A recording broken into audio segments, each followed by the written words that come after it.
दोस्तों आज की वीडियो में अपन फिर से करेंगे फिनटोज को एनालाइज और हम देखेंगे कि अब हमें यहाँ पे क्या करना चाहिए। क्या हमको यहाँ पे प्रॉफिट बुक कर लेना चाहिए, जितना बना ठीक है निकल जाना चाहिए, या फिर हमें यहाँ पे और ज़्यादा इन्वेस्टमेंट करना चाहिए। और जो नए लोग हैं जिन्होंने अभी तक सिर्फ तमाशा देखा है, मतलब इतने दिन से ऑब्जर्व कर रहे हैं, या फिर जिनको अभी पता चला है, उन लोगों को क्या करना चाहिए, क्या उनको फिनटोज में इन्वेस्ट करना चाहिए। और दोस्तों अपन ये भी देखेंगे कि आप किस तरह से यहाँ पे 1.6% जनरेट कर सकते हैं फिनटोज से। 1% ही डेली देता है, लेकिन 1.6% भी यहाँ पे जनरेट किया जा सकता है, तो उसके बारे में भी अपन यहाँ पे बात करेंगे। दोस्तों एक चीज़ तो अपन यहाँ पे पता लगाने की कोशिश करेंगे कि क्या जो फिनटोज है वो वास्तव में डिसेंट्रलाइज फाइनेंसिंग के ऊपर चल रहा है। मतलब जैसे कि लैंडिंग बोरोविंग का ये लोग जो कॉन्सेप्ट बोल रहे हैं कि जितना भी पैसा आप यहाँ पे लैंड कर रहे हैं वो बोरोवर्स के पास जा रहा है और वापस से लौट के आपके पास आ रहा है, तो यहाँ पे किसी भी तरह का रिस्क नहीं है। और लिटरली अगर इस तरह का ये प्लेटफॉर्म है, अगर ये लैंडिंग बोरोविंग ही एक्चुअली में कर रहा है, तो फिर तो दोस्तों यहाँ पे कोई रिस्क नहीं है और ये बहुत लंबा यहाँ से चल सकता है, कोई दिक्कत वाली बात नहीं है। लेकिन अगर ये मनी रोटेशन कर रहा है यहाँ पे और ये एक पॉन्जी स्कीम है, तो फिर वही हो रहा है कि जो नए इन्वेस्टर्स हैं उनका पैसा दोस्तों यहाँ पे पुराने इन्वेस्टर्स को दिया जा रहा है, और फिर तो ये बहुत ही हाईली रिस्की और शॉर्ट टर्म प्रोजेक्ट है, इसमें कोई शक यहाँ पे नहीं है। अब मेन बात दोस्तों ये है कि हमें यहाँ पे कैसे पता लगेगा कि ये एक पोंजी स्कीम है, ये एक मनी रोटेशन प्लान है, या फिर एक ये डिफाई प्लान है। तो देखो सिंपल है, अपन यहाँ पे वॉलेट का एनालिसिस करके पता लगाने की कोशिश करेंगे। सिंपली अगर कोई यूजर ए है,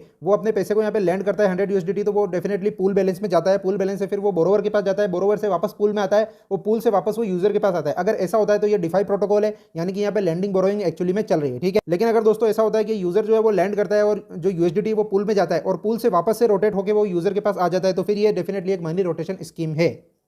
तो दोस्तों इसको समझने के लिए अपन आ जाते हैं वापस से कंप्यूटर स्क्रीन पर, और ट्रोन स्कैन की साइड पे अपन इसका जो फिनटोज का पूल है उसको ओपन करते हैं। आप देख सकते हैं फिनटोज डीसी पूल यहाँ पे दिखाई दे रहा है आपको, और जो बैलेंस आपको दिख रहा है वो $7,50,000 के आसपास है। और अपन पिछले कई दिनों से इसको यहाँ पर एनालाइज कर रहे हैं और अपन देख रहे हैं कि जो डेटा है वो इतने ज़्यादा चेंज नहीं हो रहे। अगर अपन यहाँ पे कॉलिंग ओवरव्यू देखें दोस्तों, तो आप देख सकते हैं 39% बैलेंस यहाँ पे विड्रॉएबल है, और रिडेम्पशन अभी भी वही है, 6% के नीचे ही है। तो जैसा डाटा अपन ने पहले देखा था वैसा का वैसा ही है, और नंबर ऑफ ट्रांजेक्शन आप देख सकते हैं कि लगातार यहाँ पे बढ़ रहा है। और ये जो एड्रेस आपको दिखाई दे रहा है दोस्तों, ये लैंडिंग में जाने वाला पैसा जिस पर्टिकुलर वॉलेट में जाता है वो एड्रेस है। जब कभी आपने यहाँ पे लैंडिंग की होगी तो आप देखना आपका जो यूएसडीटी है वो किसी एक एड्रेस पे ट्रांसफर होता है। तो मेरे जो यूएसडीटी है दोस्तों वो इस पर्टिकुलर एड्रेस पे ट्रांसफर हुए थे आज से 30-35 दिन पहले, जब मैंने यहाँ पे लैंड किया था। तो इस पर्टिकुलर एड्रेस में देखते हैं दोस्तों कि यहाँ से पैसा कैसे रोटेट हो रहा है। तो जब अपन इसकी यहाँ पर ट्रांसफर डिटेल के ऊपर जाते हैं दोस्तों, तो हम यहाँ पर देख सकते हैं इन और आउट, ठीक है। इनका मतलब इस पर्टिकुलर एड्रेस पे पैसा कहाँ से आ रहा है, आउट का मतलब कहाँ जा रहा है, ठीक है। तो आप देख सकते हैं कि यहाँ पर ये जो हमें एड्रेस देखने को मिल रहा है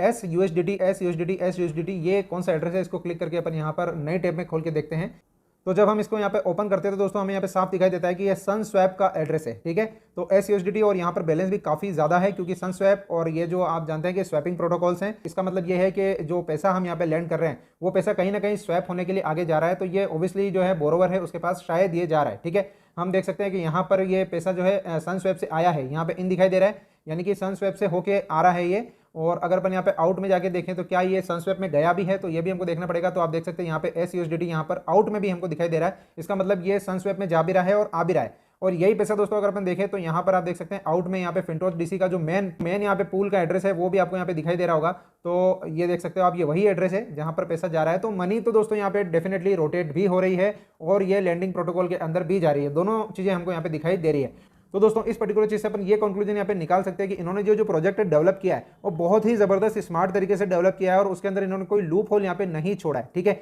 जब आप ऐप के अंदर जाते हैं और इसके अंदर लोन लेने की कोशिश करते हैं तो आप कोशिश कीजिएगा, आपको डेफिनेटली यहाँ पे लोन मिल भी जाएगा। तो इस ऐप के अंदर ऐसा नहीं है कि जो लोन वाला फंक्शन है वो फेक है या वो काम नहीं कर रहा है, या फिर ऐसा नहीं है कि इनका जो ये पूल है, इस पूल के अंदर जितना भी यूएसडीटी हम यहाँ पे सेंड कर रहे हैं या फिर जितना भी यूएसडीटी हम यहाँ से रिसीव कर रहे हैं, तो इसी पूल बैलेंस में जो है वो डिपॉजिट जा रहा है और इसी से विड्रॉल मिल रहा है। जैसा कि मनी रोटेशन में एक्चुअली होता है, ये एक पूल होता है, उसके अंदर सारा पैसा जाता है और वहीं से हमें विड्रॉल मिलता रहता है। लेकिन जब हम इस पर्टिकुलर पूल को देखते हैं तो हमें यहाँ पे पता चलता है कि काफी सारा अमाउंट यहाँ पर सनस्वैप के ऊपर जा रहा है और वहां से वापस आ रहा है। तो मैं यहाँ पे क्लियरली जो चीज़ें हमें दिखाई दे रही है उसके बारे में मैं बात करूंगा दोस्तों, और मुझे यहाँ पे क्लियरली दिख रहा है कि यहाँ पर डेफिनेटली लैंडिंग और बोरोविंग दोनों का फंक्शन इन्होंने चला रखा है। अब क्या ये मतलब इससे ये साबित हो जाता है कि भाई ये 100% जो है वो डीफाई प्रोटोकॉल ही है, और यहाँ पर जितना भी मतलब हम लैंड कर रहे हैं वो सारा का सारा बोरोवर के पास जा रहा है, वो बोरोवर उसको यूज कर रहा है और फिर हमें रिटर्न दे रहा है। 2% वो फिनटोज को दे रहा है, उसमें से 1% हमको मिल रहा है और 1% फिनटोज के पास इकट्ठा हो रहा है, जिसमें से वो रिवॉर्ड वगैरह जितना भी जो सिस्टम है वो दे रहा है। तो मैं इस पर्टिकुलर बात से पूरी तरह से यहाँ पे सहमत नहीं हूँ दोस्तों, क्योंकि इस पर्टिकुलर प्रोटोकॉल को जिस तरह से डिजाइन किया गया है वो डिजाइन ही इस तरह से किया गया है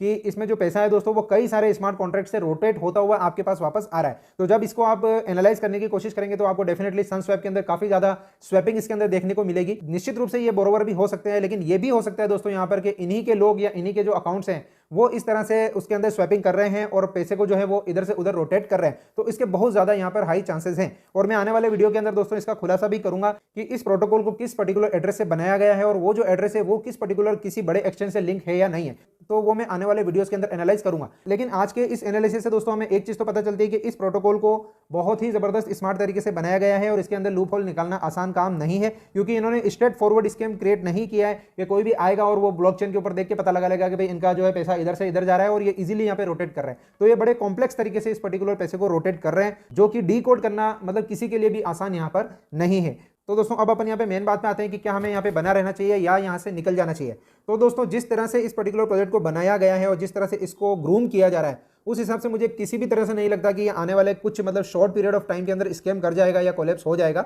मुझे लगता है पर्टिकुलरली, ये मेरी ओपिनियन है, मैं ये नहीं कह रहा हूँ कि मैं सही साबित होऊंगा, मैं गलत भी साबित हो सकता हूँ। मेरी ये ओपिनियन है कि ये पर्टिकुलर प्रोजेक्ट अभी काफी लंबा जाने वाला है और इस तरह के जो प्रोजेक्ट होते हैं दोस्तों वो आपको सरप्राइज कर देते हैं। मतलब जब भी आप एग्जिट करेंगे चलता रहेगा तो आपको फिर से फोमो होगा कि यार मैं फिर से मतलब मिसिंग आउट इसको कर रहा हूँ। तो अगर आपने जब मैंने शुरू में वीडियो बनाया था तो उस वक्त अगर आपने एंट्री की है तो डेफिनेटली आपका अच्छा खासा प्रॉफिट यहाँ पे बन रहा होगा, तो आप उसको कंटिन्यू कर सकते हैं, क्योंकि मैंने खुद भी यहाँ पे कंटिन्यू किया हुआ है। अगर अपन दोस्तों इस पर्टिकुलर स्मार्ट कॉन्ट्रैक्ट को देखें तो 106 दिन यहाँ पर TRC20 वाले स्मार्ट कॉन्ट्रैक्ट के बता रहा है, जैसा कि मैं पिछले वीडियोस में भी आपको बता चुका हूँ। तो टोटल 106 दिन हो गए और जैसा कि मैंने आपको बोला था आज से 2-3 वीडियो पहले कि ये जो मार्च का बार है ये फरवरी को क्रॉस कर जाएगा और आप देख सकते हैं जो बार है वो बड़े ही खूबसूरत यहाँ पे दिखाई दे रहे हैं। तो 4 मंजिल यहाँ पर क्रिएट हो गई है और मैं उम्मीद करता हूँ कि अभी 2-3 मंजिलें यहाँ पे और क्रिएट होगी, तब तक आप इसको एंजॉय कर सकते हैं, ऐसा मेरा मानना है। तो ये मेरा जो प्रीवियस एनालिसिस और प्रीवियस एक्सपीरियंस है उसके हिसाब से मैं बता रहा हूँ, कोई गारंटी वारंटी इन प्रोजेक्ट्स की नहीं होती, ये अपन अच्छी तरह से जानते हैं। तो मोटा मोटा तौर पे दोस्तों अगर अभी देखा जाए तो मैं यहाँ पर बना हुआ हूँ इस प्रोजेक्ट के अंदर और मुझे लगता है कि अभी 2-3 महीना यहाँ पे कोई दिक्कत नहीं दिख रही है, लेकिन फिर भी मैं इसको मंथली बेसिस के ऊपर एनालिसिस करके चलूंगा और वीकली बेसिस पे अपन वैसे भी एनालिसिस कर रहे हैं तो अपन को वैसे पता तो चल ही रहा है कि भाई यहाँ पे क्या चल रहा है। अब दोस्तों अपन बात करते हैं कि अगर अपन इसके अंदर काम करते ही हैं तो अपन किस तरह से यहाँ पर 1% की जगह 1.6% के आसपास भी यहाँ पे रिटर्न जनरेट कर सकते हैं अगर अपन यहाँ पर विड्रॉ नहीं करें तो, ठीक है। तो वो भी पॉसिबल है। यूएसडी का इन्वेस्टमेंट करते हैं और आप एक भी दिन यहाँ पर विड्रॉ नहीं करते हैं तो यहाँ पर 10 USDT आपको एज ए प्रॉफिट यहाँ पे 1% डेली मिलता है। तो जो पहले दिन आपको जो 10 USDT मिलता है उसके ऊपर आपको यहाँ पर लैंडिंग एग्रीगेशन बोनस यहाँ पे मिलने लग जाता है नेक्स्ट डे से, ठीक है। तो मैंने यहाँ पे डे 2 पे यहाँ पर 0.15 लिखा है, क्योंकि ये जो फर्स्ट डे वाला आपको मिलेगा उसके बाद ये आपको 48 घंटे बाद मिलता है, ठीक है। तो इस तरह से अगर आप इसको कंपाउंड करते चले जाएं प्रॉफिट को, तो आपको पता है कि यहाँ पर जो आपका कैपिटल है उसके ऊपर आपको 1% डेली मिलता है, यानी जो आपका कैपिटल है उसके ऊपर आपको यहाँ पे 10 USDT डेली मिलेगा। तो आप देख सकते हैं मैंने प्रॉफिट में यहाँ पे 10 लिखा है थ्रू आउट नीचे तक, और जो आपका टोटल प्रॉफिट होगा यहाँ पे उसके ऊपर आपको यहाँ पर 1.5% डेली भी मिलता है, ठीक है। तो उसको बोलते हैं दोस्तों ये यहाँ पे लैंडिंग एग्रीगेशन रेवेन्यू, ठीक है। तो अगर आप यहाँ पर विड्रॉ नहीं करते तो आप मेरे इस चार्ट के हिसाब से देख सकते हैं कि आप अगर यहाँ पर